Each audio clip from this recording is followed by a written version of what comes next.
Donc, pour ce que l'Esprit veut nous donner, je vais vous inviter à tourner dans l'Épître aux Hébreux, chapitre 9. On va lire du verset 1 à 10 de l'Épître aux Hébreux, chapitre 9. Je vous disais que le message allait être tout particulier ce soir parce que, en introduction, l'Esprit veut nous faire plonger dans certaines traditions juives relatives au culte de Dieu. Donc, je vais essayer de vulgariser et de simplifier au maximum, d'essayer d'imager certaines choses dont on va parler. Et vous allez voir que ça va s'éclaircir en cours de route où l'Esprit veut nous amener avec ça. Mais on va débuter dans l'Épître aux Hébreux, chapitre 9, verset 1 au verset 10.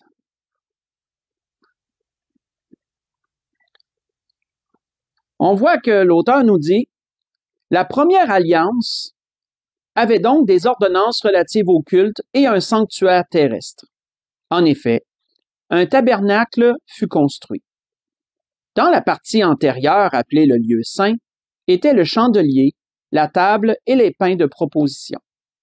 Derrière le second voile se trouvait la partie du tabernacle appelée le Saint des Saints, ou le lieu très saint. Petite parenthèse rapide. Renfermant l'encensoir d'or pour les parfums et l'arche de l'Alliance entièrement recouverte d'or. Il y avait dans l'arche un vase d'or contenant la manne, la verge d'Aaron qui avait fleuri et les tables de l'Alliance.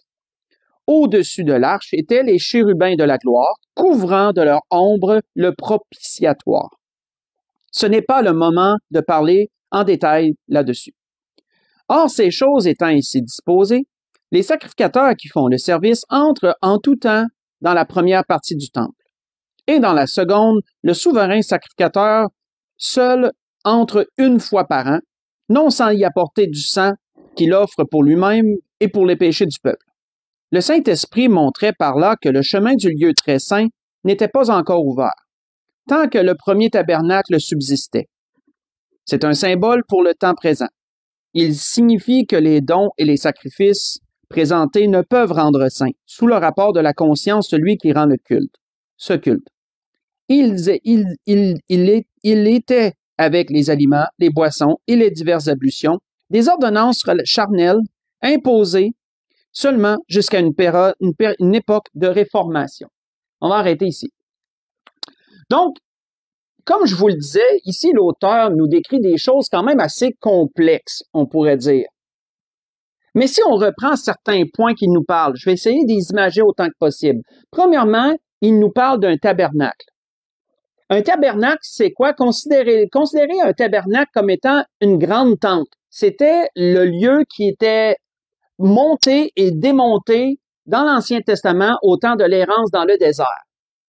C'était comme une grande tente qui était séparée, je ne peux pas dire c'est en deux parties parfaitement égales, mais elle était séparée en deux par un voile à l'intérieur. On voit que l'auteur nous parle premièrement du tabernacle, qui était, comme je vous le disais, une tente qui était montée, démontée, et cette tente servait de temple pour l'adoration de Dieu, pour tout ce qui était relatif au culte. Et cette tente, ce temple qu'on pouvait démonter, qui était monté et démonté selon une façon très précise, il avait été conçu par Dieu et toutes ces choses avaient été données à Moïse pour qu'il les fasse construire. Ça, vous voyez ça dans l'Exode 25 jusqu'à l'Exode 30, à peu près, si vous voulez vous taper ce genre de lecture qui est très technique. Mais toutes ces choses sont décrites comment Dieu a demandé que ces choses soient construites, et c'était dans cette optique-là.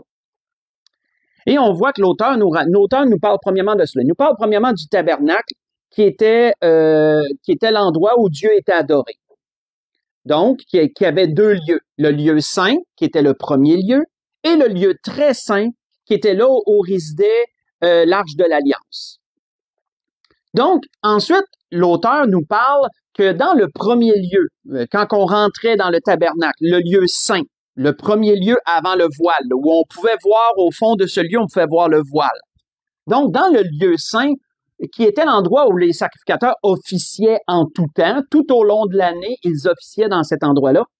on voit qu'il y avait certaines choses dans ce lieu saint.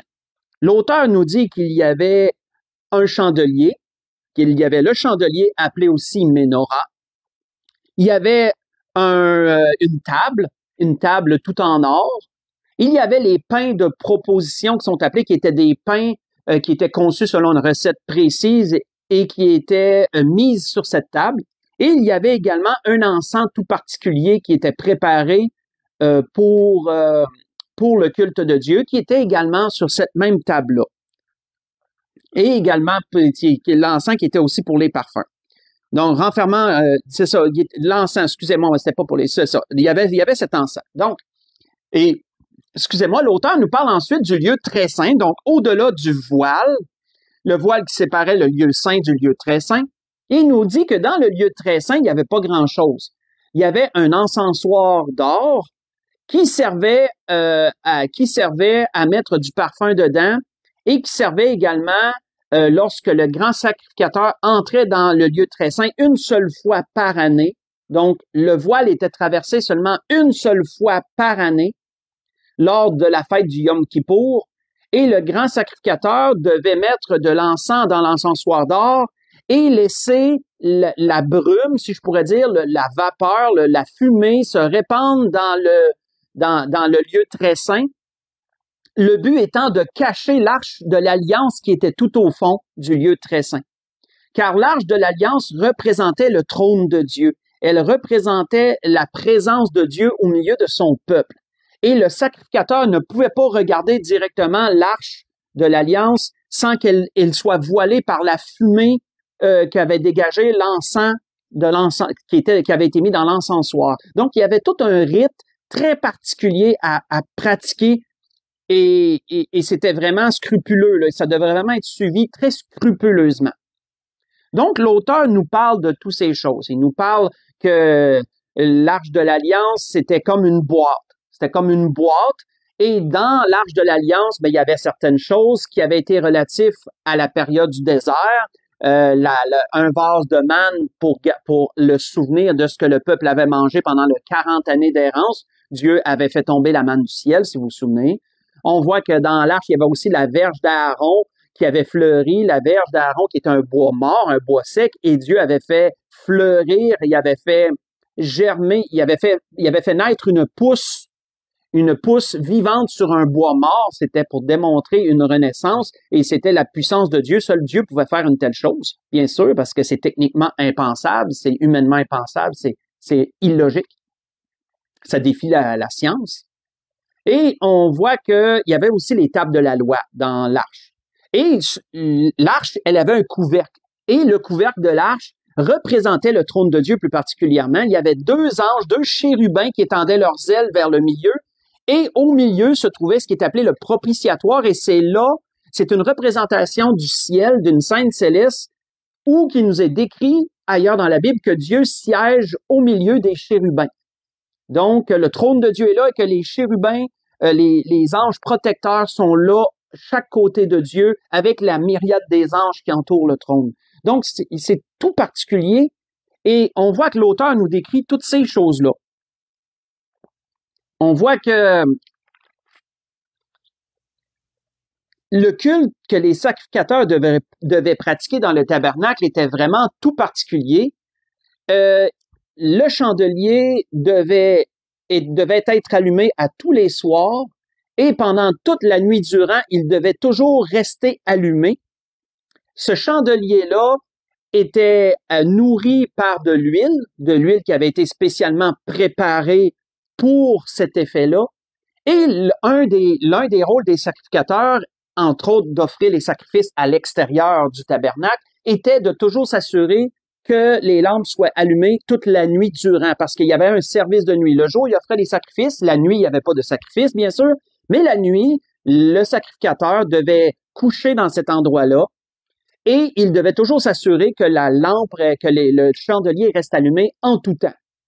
En plus, également, préparer les pains, les pains qui étaient mis sur les tables, etc., etc. Il y avait beaucoup de choses et c'était un culte très particulier qui avait des ordonnances très précises et qui devaient être observées à la lettre. ça devait être observé vraiment à la lettre, faire ça. Il y avait pas place à interprétation, il y avait pas place à dire, ben, je pense qu'à soir, je me sens comme si je vais faire ça à la place de ça, ou je vais le faire comme ça à la place de comme ça. Non, c'était très scrupuleusement décrit comment ça devait être observé. Il y avait une formation, les sacrificateurs étaient entraînés pour leur office et ils devaient toujours reproduire les mêmes choses jour en jour, semaine en semaine, d'année en année.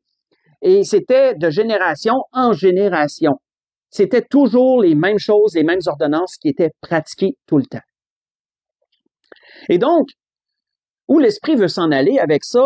Ben, l'Esprit veut nous arrêter sur un article en particulier qui était dans le lieu très saint. J'en ai parlé, pas dans le lieu très saint, excusez-moi, dans le lieu saint, qui était le premier lieu. C'est le chandelier, la menorah. L'Esprit veut nous parler ce soir de la menorah parce qu'il y a vraiment une très grande image à comprendre de cela.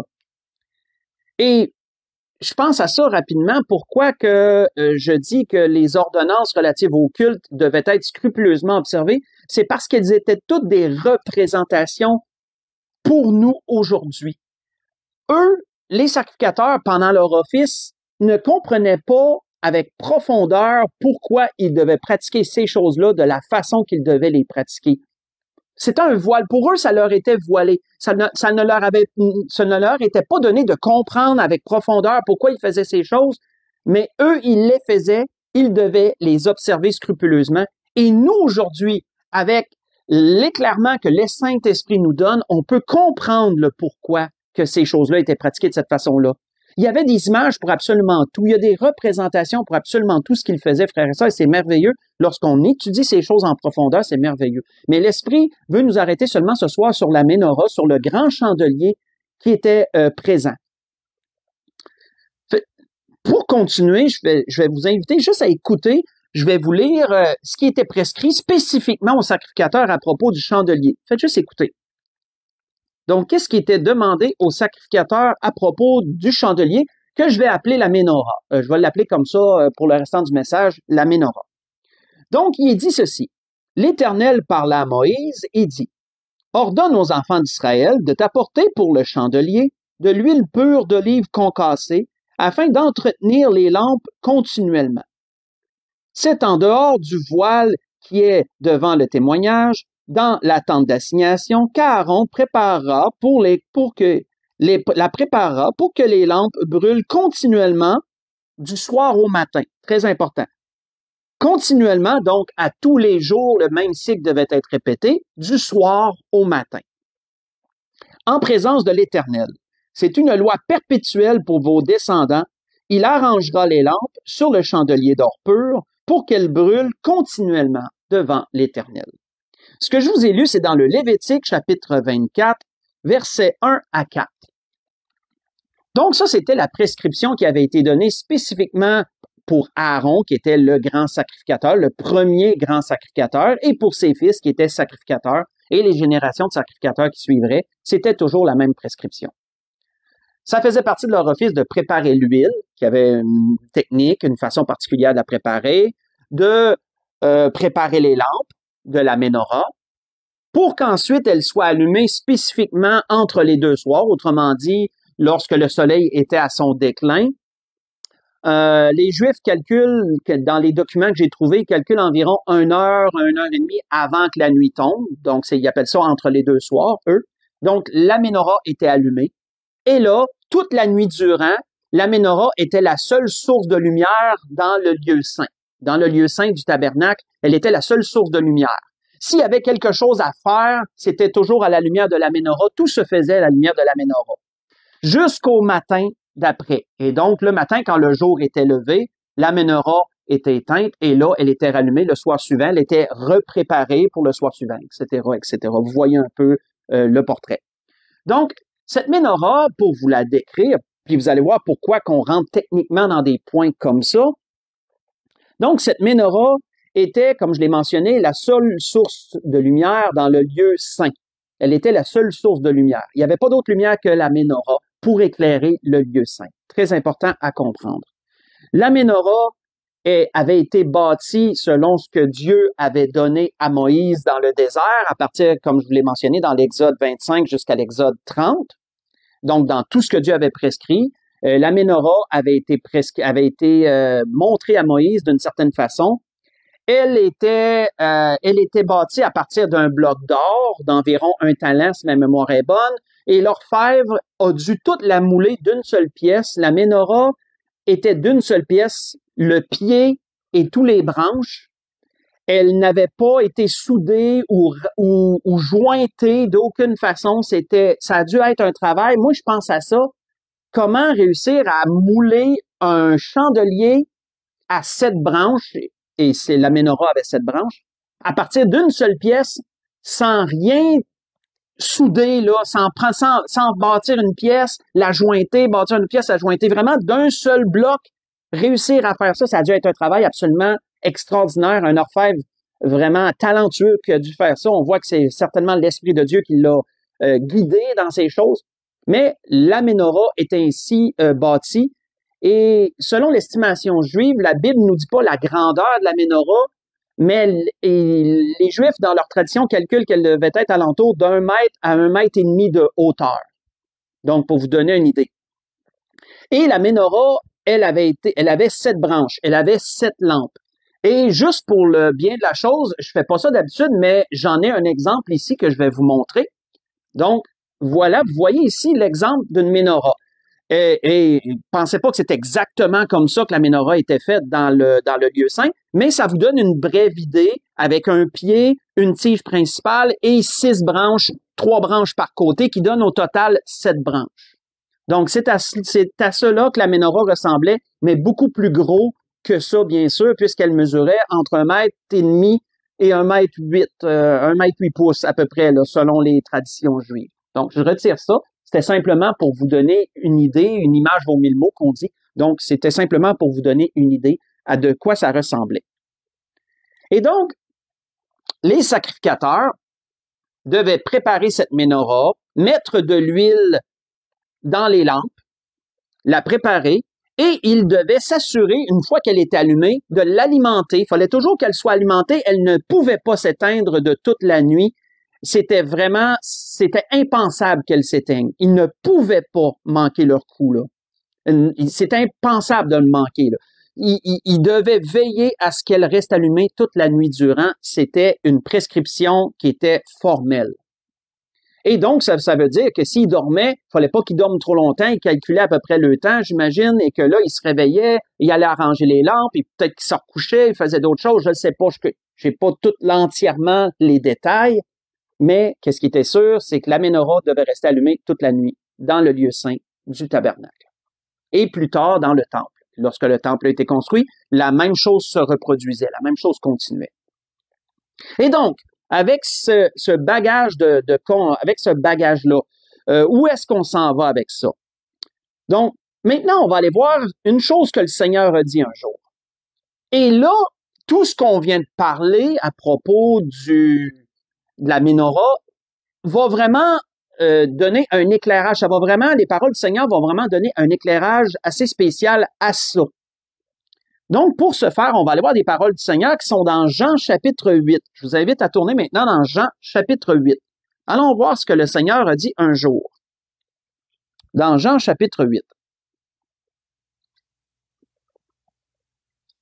Donc, excusez-moi pour le côté technique, mais l'Esprit sentait le besoin, quand je méditais sur ces choses, d'expliquer et d'essayer d'imager au mieux surtout la partie de la menorah, parce que c'est vraiment le centre du sujet que l'Esprit nous donne ce soir, pour qu'on puisse bien comprendre. Et comme je dis, j'ai pas l'habitude d'apporter des articles avec moi, mais là, au moins, ça pouvait vous donner un aperçu, une image de à quoi ça ressemble grossièrement une menorah. Donc, dans Jean chapitre 8, si on lit à partir du verset 12 jusqu'au verset 15, Jean chapitre 8, verset 12 au verset 15. Et pour vous donner le contexte, Jésus est dans le temple. Il n'est pas dans le lieu saint. Il n'est pas dans le lieu saint du temple. Il est dans la cour extérieure du temple, là où tous les Juifs avaient le droit d'aller. Seuls les sacrificateurs pouvaient rentrer dans le lieu saint du temple. Et le grand sacrificateur, une fois par année, dans le lieu très saint. Mais Jésus n'était pas, bien sûr, aux yeux des Juifs, là, je dis bien aux yeux des chefs religieux de son époque, n'était pas considéré comme un sacrificateur. Et donc, il ne pouvait pas rentrer dans ces lieux, dans le lieu saint, le lieu très saint. De l'époque, physiquement, je parle. Mais il enseignait. Jésus était comme à son habitude lorsqu'il était à Jérusalem, lorsqu'il allait à Jérusalem, il allait toujours enseigner dans le temple. Donc, il rentrait dans l'enceinte du temple, qui avait une cour intérieure, et tout le monde avait accès. Tous les Juifs avaient le droit, seulement les Juifs, pas les païens, mais tous les Juifs avaient le droit de rentrer dans l'enceinte du temple, dans la cour du temple qu'appelle. Là. Tous les Juifs avaient le droit d'y aller. Et Jésus allait là, à toutes les fois qu'il était à Jérusalem, il allait dans le temple et il enseignait, que la Bible nous dit. C'est là qu'il enseignait dans la cour intérieure du temple. Et là, Jésus, à son habitude, était allé dans la cour intérieure du temple et il s'était mis à enseigner.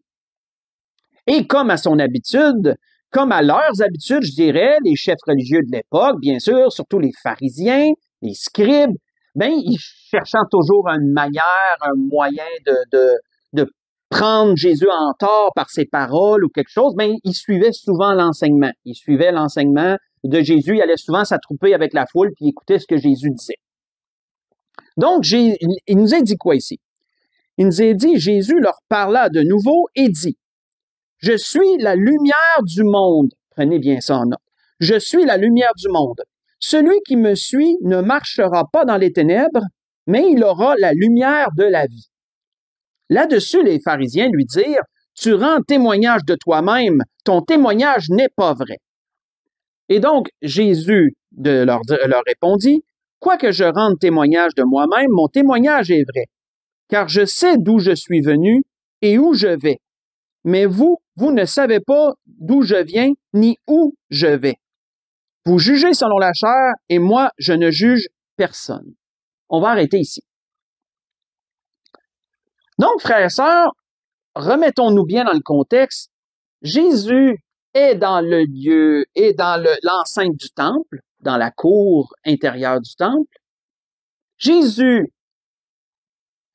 s'assit et il enseigne. Et Jésus, à un moment donné, dans son enseignement, dit à la foule, « Je suis la lumière du monde.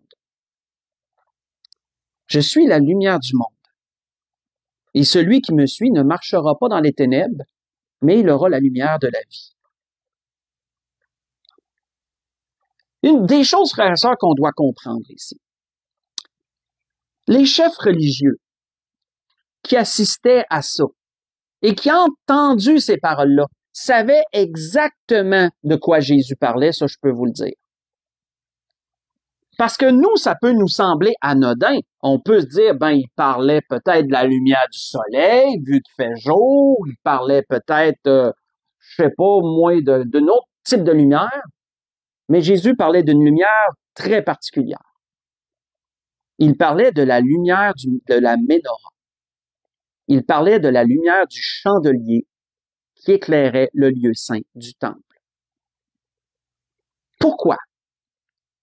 Ben parce que qu'est-ce que nous devons savoir, premièrement, c'est que les chefs religieux, les sacrificateurs, les rabbins et les enseignants de l'époque, ils savaient que le lieu saint représente quelque chose. Le lieu saint représente cette création-ci. Le lieu saint représente cette terre. Il représente la création. Et l'office des sacrificateurs dans le lieu saint représente comment Dieu a mandaté son peuple à le servir dans cette création-ci. Et donc, c'est pour ça qu'il y avait tout un office qui se passait dans le lieu saint à tous les jours, tout le temps. Et chaque item qui se retrouvait dans le lieu saint représentait quelque chose de très particulier en rapport avec cette création-ci.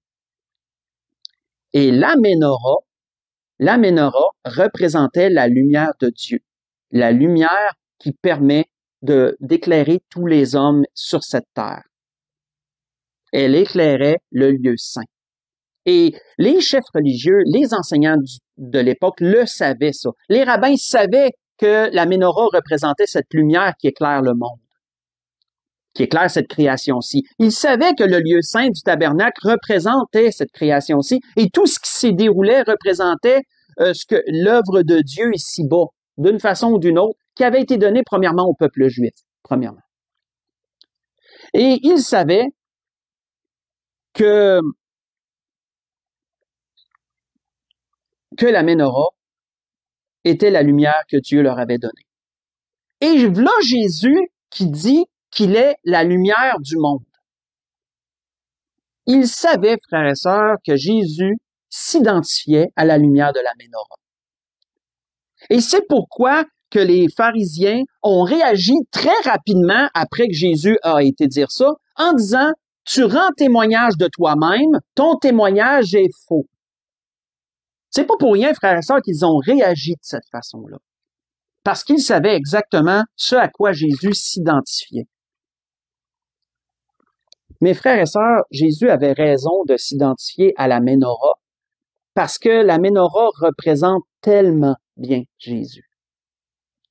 Si on regarde si on regarde la menorah à nouveau, brièvement, si je peux vous le remettre ici, là, si on regarde la menorah, la Bible nous dit quoi? La Bible nous dit qu'elle a été formée à partir d'un tout, un seul bloc.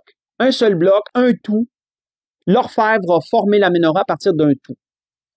Ça, frères et sœurs, ça représente premièrement quoi? Ça représente comment Jésus est le plan de Dieu. Il est le plan de Dieu pour les hommes et il est le plan que Dieu a conçu pour racheter les hommes de leurs péchés. Et ce plan ne vient pas de différentes sources, il vient d'une seule source, il vient de Dieu seul. Il vient de Dieu seul. Pour vous donner, quand je méditais sur ça, l'Esprit m'a amené vraiment une méditation merveilleuse dans ce sens.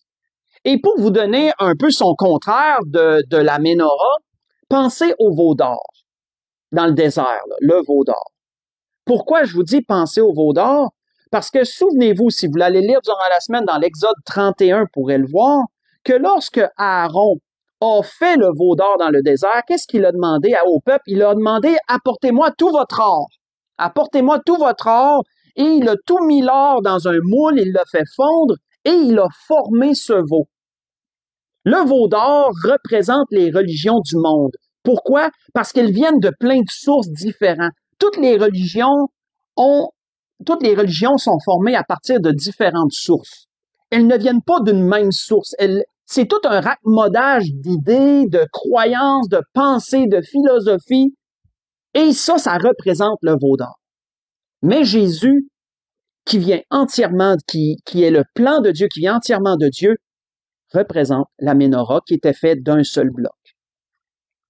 En or pur, parce que l'or, c'est pas pour rien. L'or, ça représentait la royauté. Donc, c'est pas pour rien que la menorah était faite d'or entièrement pur, d'un seul bloc, comme je vous le disais. Et on voit que la menorah, elle était remplie d'huile. Toutes ces lampes étaient remplies d'huile, et je crois qu'il y avait un creux en dedans pour que... Là, je m'avance un peu, je suis pas certain, mais je pense qu'il y avait un endroit pour remplir et que l'huile circulait et pour que les lumières, un peu comme le principe des lampes à l'huile de l'ancien temps, un peu, là, brièvement, grossièrement, là, à peu près, là. Mais, ce qui est à retenir, c'est que la menorah est alimentée par de l'huile et il y en avait en abondance dans la menorah et, comme on le sait, l'huile représente le Saint-Esprit. Ça, c'est décrit à plusieurs endroits dans la parole. Entre autres choses, Zacharie le parle dans Zacharie chapitre 4, versets 2 à 6, si vous voulez le prendre en note. Et on sait que Jésus avait été décrit comme étant rempli du Saint-Esprit. Ça nous est mentionné à plusieurs endroits. Ésaïe le mentionne, mais également, ça nous est dit dans Luc chapitre 4, verset 18, également dans les Actes chapitre 10, verset 38.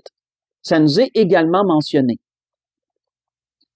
Donc, ce qui est à retenir aussi à propos de la menorah, c'est qu'elle est composée de 7 branches, et ça aussi, c'est pas anodin. 7 branches, c'est pas par hasard, c'est pas parce qu'ils savaient pas le nombre qu'ils devaient mettre, puis ils se sont dit, on va en mettre 1, 2, 3, puis maintenant à 7, ils se sont dit, OK, on va arrêter là. Non, c'était vraiment prescrit comme ça. Pourquoi? Parce que les 7 branches, ça représente les yeux de l'Éternel sur toute la terre. Ça représente comment Dieu voit le monde en entier. Dieu est partout en même temps. Le chiffre 7 représente, entre autres choses, l'omniprésence de Dieu, la présence de Dieu partout. Et c'est pour ça que la menorah a le 7 branches. C'est la lumière de Dieu qui éclaire tous les hommes dans le monde en même temps. Je veux dire, le monde entier a accès à la lumière de la menorah, je dirais, quand on comprend les représentations. Là. Ça, entre autres choses, Zacharie en avait parlé aussi dans Zacharie 4, verset 10, que les 7 branches représentent les yeux de l'Éternel sur toute la terre. Ça, vous le voyez là, dans Zacharie 4, verset 10, vous voyez cela. Mais on voit que elle représente Jésus surtout parce que la menorah était la seule source de lumière dans le lieu saint, tout comme Jésus est la lumière du monde. Il est la seule véritable source de lumière qui peut éclairer les hommes. On voit que ça avait été dit clairement à propos de Jésus dans Jean chapitre 1, verset 9, où c'est dit que cette lumière, en parlant de Jésus, cette lumière était la véritable lumière qui, venant dans le monde, éclaire tous les hommes. Donc, je vais retirer ceci. Mais donc, comprenons premièrement cela. La menorah, elle est très importante parce qu'elle représente le Seigneur. Elle représente Jésus et elle représente son œuvre. Elle représente comment il est une lumière pour les hommes. Et que si nous marchons à sa lumière, nous voyons clair. Mais si nous ne l'avons pas dans nos vies, nous marchons dans les ténèbres. Nous ne voyons pas où nous allons. Mais Jésus a été plus loin que ça, frères et sœurs. Jésus s'était associé à la menorah parce qu'il disait de lui-même qu'il était la lumière qui éclaire les hommes. Et il a dit ça dans le temple, donc il n'a pas dit ça n'importe où. L'association était claire. Mais Jésus a été plus loin que ça. Il a associé la menorah à l'Église aussi. Et ça, c'est intéressant aussi à aller voir. On va aller voir ça dans Matthieu chapitre 5. Dans l'Évangile selon Matthieu chapitre 5, on va lire du verset 13 au verset 16. Et là, on va voir que Jésus associe l'Église à la menorah d'une certaine façon. Il parle de chandelier, il parle de lampe. Donc, il est dit dans Matthieu chapitre 5, débutant au verset 13,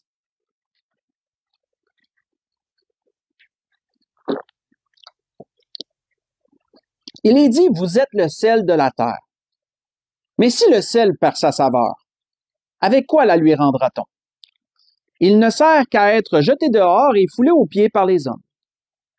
Vous êtes la lumière du monde. Et c'est pas n'importe quelle lumière que Jésus parle, frère, ça. Vous êtes la lumière du monde. Une ville située sur une montagne ne peut être cachée. Et on n'allume pas une lampe pour la mettre sous le boisseau, mais on la met sur le chandelier et elle éclaire tous ceux qui sont dans la maison. Que votre lumière luise ainsi devant les hommes, afin qu'ils voient vos bonnes œuvres et qu'ils glorifient votre Père qui est dans les cieux. On va arrêter ici. Encore là, ici, frères, on peut faire une comparaison ici avec la menorah. On peut faire une comparaison avec la menorah. Où Jésus compare l'Église à ce chandelier. Ce chandelier qui éclaire toute la maison. La maison qui peut être représentée comme cette création-ci. La maison qui peut être aussi représentée comme le lieu saint du tabernacle. Puisque ça se déroule ici-bas. Ça représente les scènes qui se déroulent ici-bas. Et qu'est-ce que Jésus dit? Jésus dit, vous êtes la lumière du monde. On n'allume pas une lampe pour la mettre sous le boisseau. Autrement dit, on n'allume pas une lampe pour la mettre dans un lieu obscur où elle va s'éteindre. Mais plutôt, on prend la lampe et on la met sur le chandelier pour qu'elle éclaire toute la maison. Le chandelier, la menorah, frère et sœurs, c'est l'Église. Et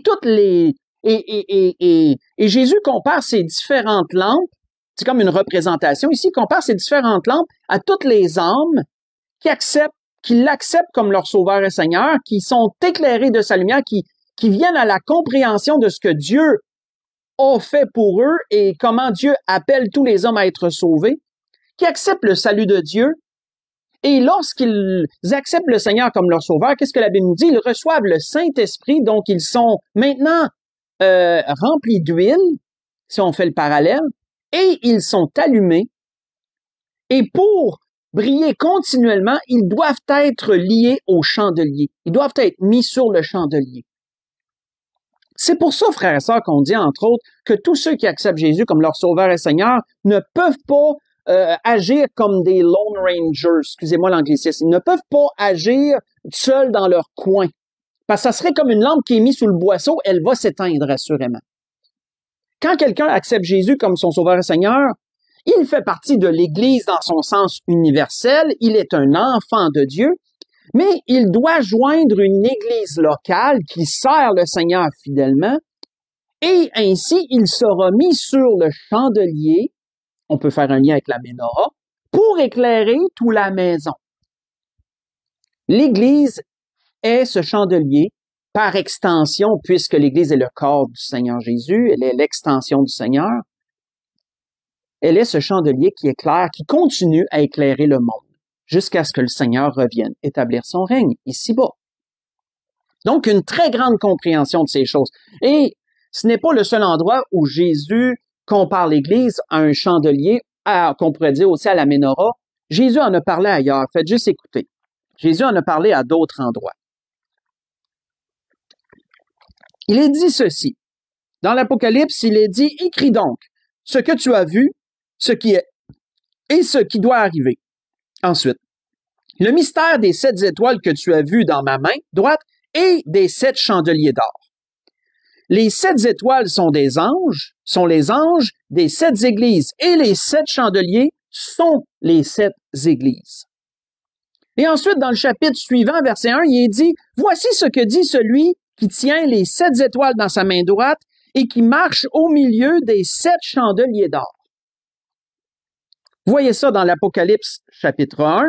J'ai lu verset 19 et le verset 20, et ensuite le chapitre 2, verset 1.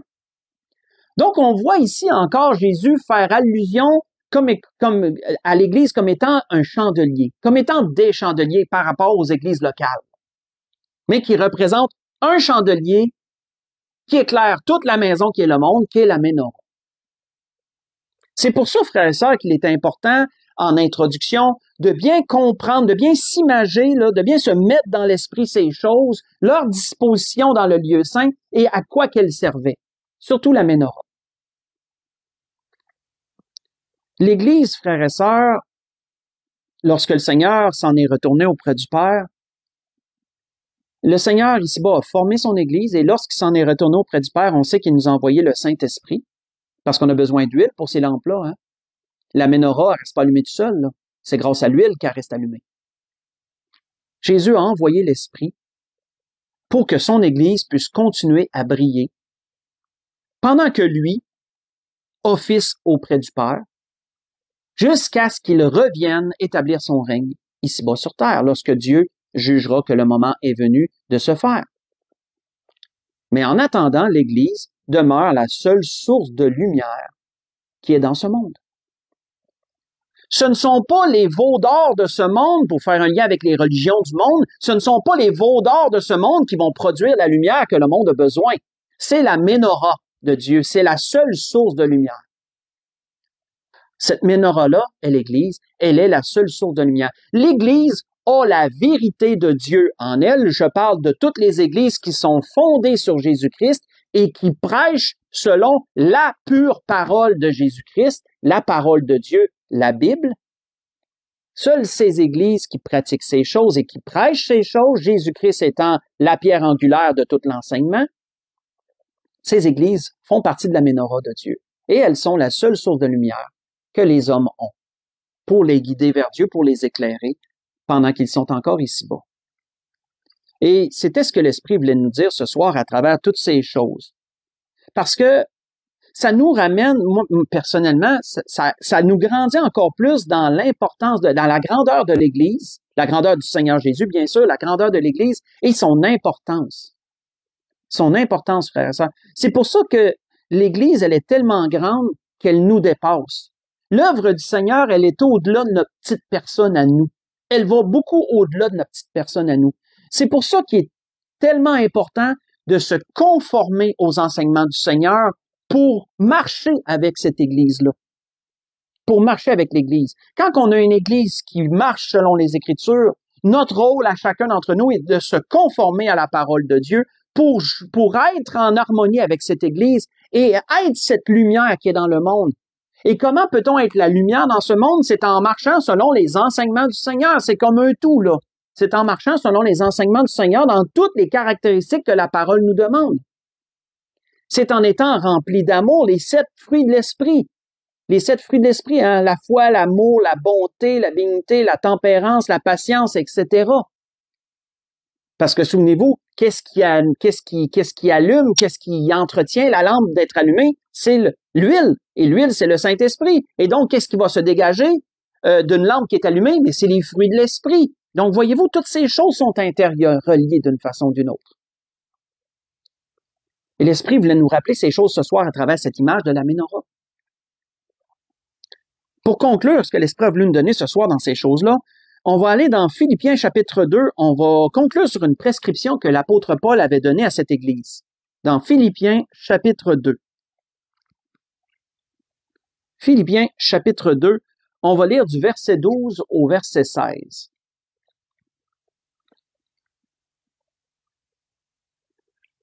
Philippiens chapitre 2, verset 12 au verset 16. On va conclure ce message sur une exhortation que l'apôtre Paul avait donnée à l'Église aux Philippiens. Donc, l'apôtre Paul leur avait dit ceci.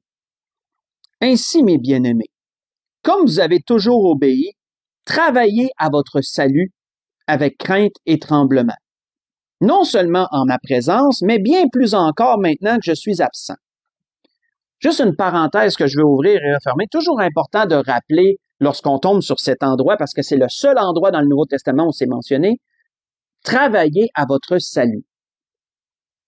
Comprenons bien que l'apôtre Paul ne parlait pas du salut par grâce, dans le sens qu'il ne parlait pas qu'on doit travailler pour être sauvé de l'enfer, pour hériter de la vie éternelle. Ça, c'est donné. Jésus a donné sa vie pour ça. C'est le salut qui est par grâce. Sauf que, qu'est-ce que Jésus avait dit dans Luc chapitre 9? Pas besoin d'y tourner. Je me souviens plus du verset exact, mais dans Luc chapitre 9, vous allez le trouver facilement.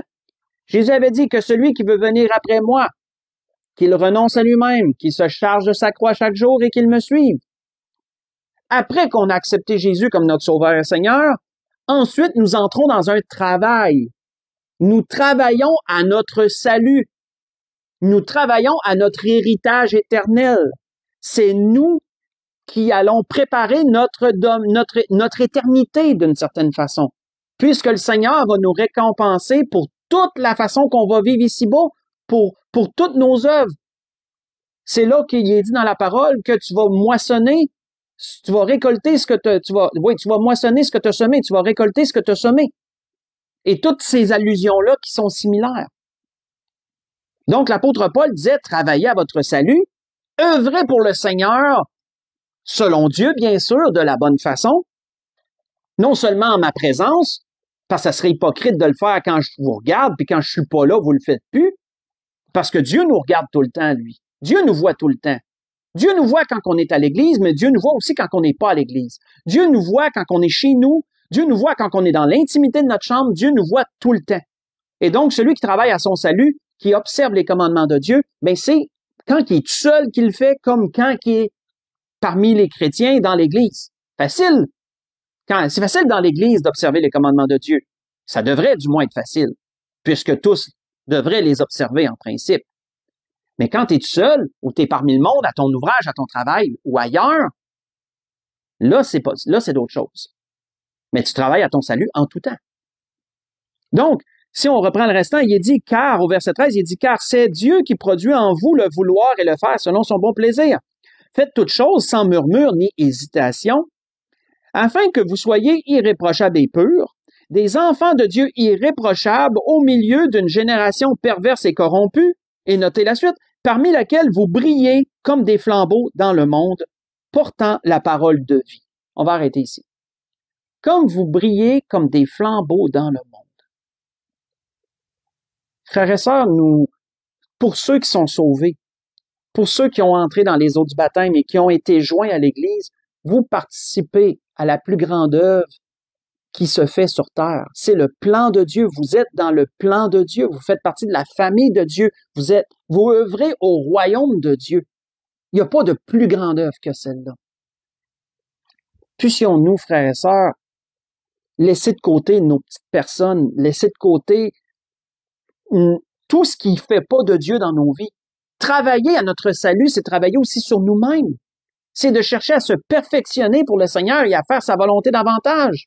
Et quand on remarque qu'on doit changer quelque chose dans nos vies, mais on doit prier pour cette chose-là et on doit travailler pour changer dans cette chose-là. Et le Saint-Esprit peut tout faire, ces choses. Comme je le dis souvent à l'Église, l'Esprit Saint peut nous rendre la meilleure version de nous-mêmes. Il fait de nous la meilleure version de nous-mêmes, mais pour ça, il faut se soumettre à Dieu. Faut laisser l'Esprit de Dieu nous transformer. Faut pas lui résister, il faut le laisser nous transformer. Il faut se soumettre à Dieu dans toutes ces choses. Efforçons-nous donc, frères et sœurs, de briller comme des flambeaux. Nous participons à la plus grande œuvre qui se fait sur terre, c'est le plan de Dieu. La menorah doit rester allumée. C'est un commandement. Elle doit rester allumée. Elle éclaire la maison. Elle éclaire un monde de corrompus. L'Église est la seule source de véritable lumière dans un monde corrompu. Si le monde cherche comment Dieu veut qu'on vive, il devrait être capable de regarder les gens de l'Église et dire c'est comme ça que Dieu veut qu'on vive et c'est comme ça que je dois vivre moi aussi pour plaire à Dieu. Mais si les païens regardent des chrétiens et qui disent j'ai rien à apprendre de ça, il est aussi pire que moi, il fait pareil comme moi, mais à ce moment-là, c'est pas une lumière. À ce moment-là, on n'est pas une lumière. Et ça, c'est triste parce que nous devons être cette lumière. Nous avons été allumés pour être mis sur le chandelier. Nous faisons partie de la menorah de Dieu qui éclaire le lieu saint qui est ce monde. Donc, c'était ce que l'Esprit voulait nous dire dans toutes ces choses. Et donc, je vais m'arrêter là parce que sinon, on dirait que je me connais, je vais me répéter. Mais donc, sur cela, c'était ce que l'enseignement que l'Esprit voulait nous donner ce soir. Donc, je voudrais vous souhaiter à tous et à toutes un bon restant de semaine. Et portez-vous bien, prenez soin de vous. Et pour l'Église de la Grâce, souvenez-vous, on va se voir samedi matin. Et pour l'Église du Bonheur, s'il y en a qui nous écoutent, on va se voir samedi après-midi. Et pour l'Église Espérance, on se voit dimanche. On se voit dimanche prochain, comme à notre habitude. Donc, que le Seigneur vous bénisse tout le monde. Bonne fin de soirée.